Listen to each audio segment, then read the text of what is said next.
এই ভিডিও ক্লাসটিতে আমি তোমাদের দেখাবো মাধ্যমিক ইংলিশ সাজেশন 2026 মাত্র 3টি কবিতা থেকে 2 মার্কের প্রশ্নের সাজেশন আমি তোমাদের দেখাবো।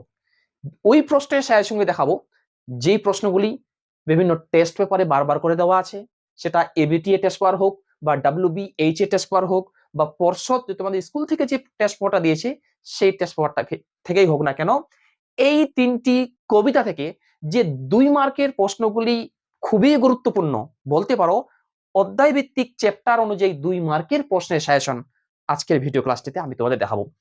ভিডিওটি না টেনে সম্পূর্ণ দেখো, আশা করি তোমরা উপকৃত হবে। তোমরা সকলেই জানো যে এর আগের বার মাধ্যমিক পরীক্ষায় তোমাদের যে একটি কবিতা আছে, যে কবিতাটির নাম হচ্ছে সি ফেভার, ওই কবিতাটি পরীক্ষায় এসেছিল। অর্থাৎ ওই কবিতা থেকে এবার আর কোনো প্রশ্ন আসবে না। তোমাদের যে বাকি